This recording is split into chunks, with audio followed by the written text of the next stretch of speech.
الصلاة والسلام على سيد المرسلين أما بعد فأعوذ بالله من الشيطان الرجيم بسم الله الرحمن الرحيم الصلاة والسلام عليك يا رسول الله الصلاة والسلام عليك يا رسول الله وعلى آلك وأصحابك يا حبيب الله وعلى آلك وأصحابك يا حبيب الله الصلاة والسلام عليك يا نبي الله الصلاة والسلام عليك يا نبي الله وعلى آلك وأصحابك يا نور الله وعلى آلك وأصحابك يا نور الله نويت سنة الاعتكاف نويت سنة الاعتكاف نبی پاک صاحب الاولاق صلی اللہ تعالیٰ علیہ وآلہ وسلم پر درود و سلام پڑھنے کے بے شمار فضائل۔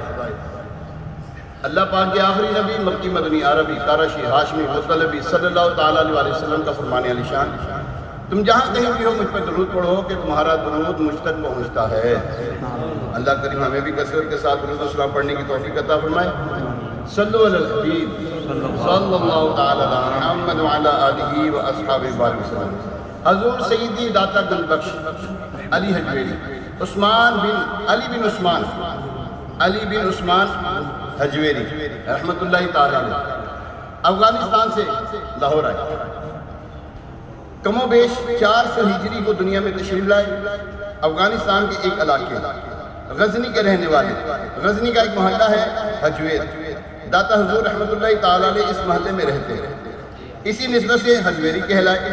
داتا حضور رحمت اللہ تعالیٰ علیہ نجیب الطرفین سید، ماں کی طرف سے بھی باپ کی طرف سے بھی سید زادے الحمدللہ، اور آپ نہایت ہی پارسا شخصیت، نیک پارسا، عبادت کرنے والے، علم دین حاصل کرنے، علم دین سکھانے والے۔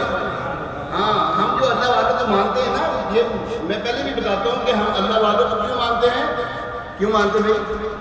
یہ علم رکھنے والے ہوتے ہیں، عالم ہوتے ہیں، یہ متقی پرہیزگار ہوتے ہیں، اور لگے دم مٹے دم کمائی کی دنیا کھائیں گے وہ نہیں ہوتے، اور چرس بنگی کا وہ کر کے جو ہے وہ نشہ کر کے دین کا نعرہ لگانے والوں کو ہم نہیں مانتے۔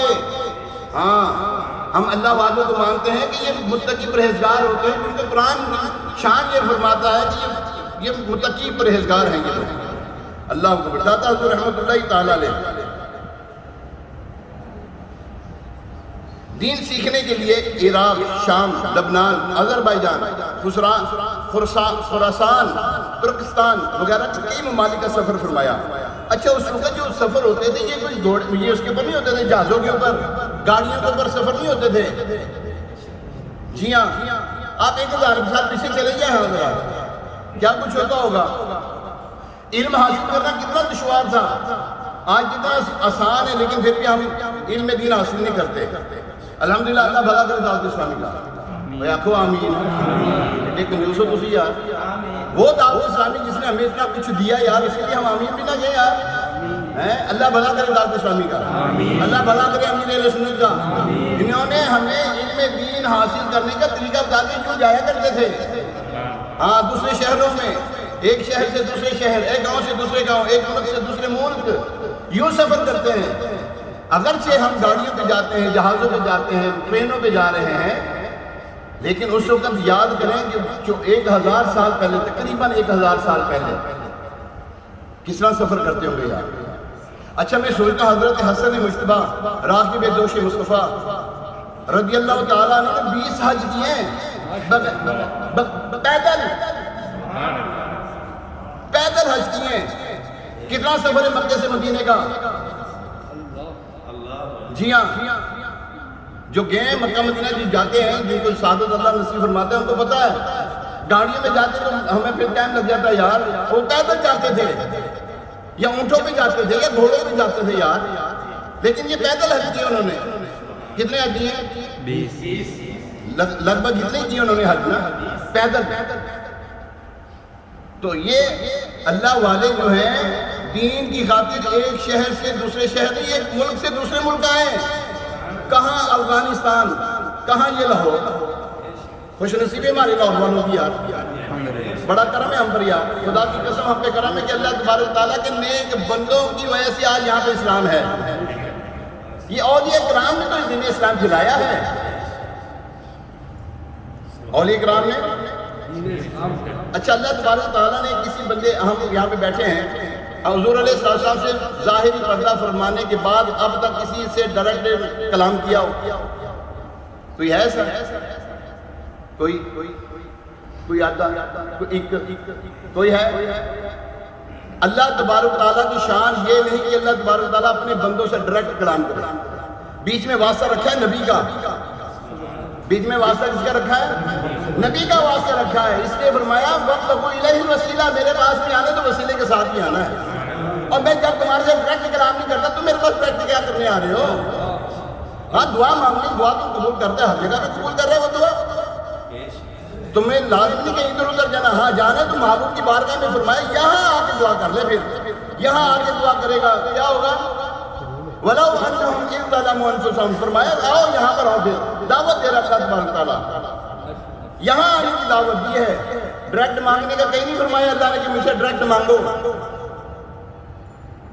ٹھیک ہے؟ دعا مانگنا کچھ اور چیز ہے، دعا مانگنا اگر میری بارگاہ میں کوئی بات پیش کرنی ہے تو میرے محبوب کے ذریعے پیش کرو اپنی باتوں کو، اور اب نہیں ہے تو کیا کریں؟ محبوب کا وسیلہ ڈھونڈو، کہتے ہیں یار اعمال کا وسیلہ دو، تیرے اعمال قبول ہیں، اور اعمال قبول ہیں، تیرے قبول ہیں، ابھی نماز پڑھی قبول ہے، ہمیں کنفرم ہے، اور بولا تو صحیح لہذا قبول ہوگی سارے، اللہ آپ کے سب کے میری بھی قبول کرتے یار، ظاہر کا تہاڈی قبول ہونی تو میری بھی ہو جانی ہے، ہیں جی؟ بات یہ ہے کہ دیکھیں اعمال کا وسیلہ اپنی جگہ پر وہ قبول ہے یا نہیں ان کا پتہ کوئی نہیں ہے، اور اولیاء کرام کا وسیلہ پیش کریں جو قبول مقبولان بارگاہ ہیں، جو قبول ہی قبول ہے اس کا وسیلہ پیش کرو نا، ان کا وسیلہ پیش کرو۔ تو بہرحال داتا حضور رحمۃ اللہ تعالیٰ علیہ 34 سال کی عمر میں یہاں پہ لاہور تشریف لائے، اپنے پیر صاحب کی کہنے پہ، اپنے پیر صاحب کے حکم پہ یہاں پہ تشریف لائے، جاؤ دین اسلام پھیلاؤ جا کر، پھر یہاں پر کیا تھا جی؟ کفر و شرک، بت پرستی، سب ختم کر دیا، سب ختم کر دیا، ایک وحدہ لا شریک اللہ تبارک تعالیٰ ہمارا پاک پروردگار، اس کی آج عبادت ہوتی ہے، الحمدللہ آج اس کی یہاں پر عبادت ہوتی ہے، یہاں پر کوئی بت پرست نہیں ہے، یہ انہی کا کرم ہے۔ پیارے محترم سامعین، انہوں نے کئی عالم بنائے، ہاں داتا حضور رحمۃ اللہ علیہ نے کئی عالم بنائے۔ اب دیکھیں جو بھی اولیاء کاملین ہیں فرحان بھائی، جتنے بھی اولیاء کاملین ہیں ان کے مزار کے ساتھ مسجد ضرور ہے، ان کے مزار کے ساتھ پتہ کیا چلا؟ یہ نمازی تھے، کیا تھے؟ یہ نمازی تھے، ان کے ساتھ ان کی صرف مسجد نہیں مدرسہ بھی ہوتا تھا، یہ قرآن بھی پڑھاتے تھے، یہ دین بھی پڑھاتے تھے، یہ ایسے عالم، یہ ایسے بزرگان دین تھے، یہ اللہ والے ایسے تھے، اللہ اللہ کیے جانے سے اللہ نہ ملے، یہ اللہ والے ہیں جو اللہ سے ملا دیتے ہیں، اللہ تبارک تعالیٰ۔ اب یہ اردو سے جاری رہے انشاءاللہ تبارک تعالیٰ۔ ابھی عرس مبارک شروع ہو رہا ہے، کل پہلا دن ہے، 3 دن عرس مبارک ہے۔ اچھا یہاں پر عرس پہ آنے کا خاص مقصد پتہ کیا ہے؟ ان سے فیض حاصل کرنا۔ اچھا فیض حاصل کیسے کرنا ہے؟ ان کی تعلیمات پر عمل کرنا، ان کی تعلیمات پر عمل کرنا ہی فیض ان سے، ان کے مزار پاک سے۔ اب دیکھیں ہمارا طریقہ کار پتہ کیا ہے؟ ہم 10 ہاتھ جو ہے نا پیچھے ہٹ کر جو ہے نا حاضری دیتے ہیں، الحمدللہ 8-10 ہاتھ پیچھے ہو کر حاضری دیتے ہیں۔ کیا کرتے ہیں وہاں پہ جا کر؟ علم شریف پڑھتے ہیں، 3 مرتبہ کل شریف پڑھتے ہیں، جو پڑھا یہ اللہ صاحب مزار کی بارگاہ میں پیش کرتے قبول فرمائے، پھر بیٹھ کے قرآن پاک کی تلاوت، ذکر و اذکار جو کچھ کر رہے ہیں کریں، یہ ہے طریقہ کار۔ الحمدللہ ہمارے اہل سنت و جماعت کا یہ طریقہ کار ہے۔ نمازوں کو چھوڑ کر وہاں پہ بیٹھے رہنا یہ داتا حضور رحمۃ اللہ تعالیٰ علیہ کی تعلیمات نہیں ہے۔ تو اللہ تبارک تعالیٰ ہمیں اسی طریقے سے یہ ڈھول ڈھمکے جو بج رہے نا ہمیں پسند نہیں ہے، یہ حرام ہے۔ ایک بات بتائیں، ابھی کسی وزیر کے گھر کے باہر ڈھول بجتا ہو کیا ہوگا؟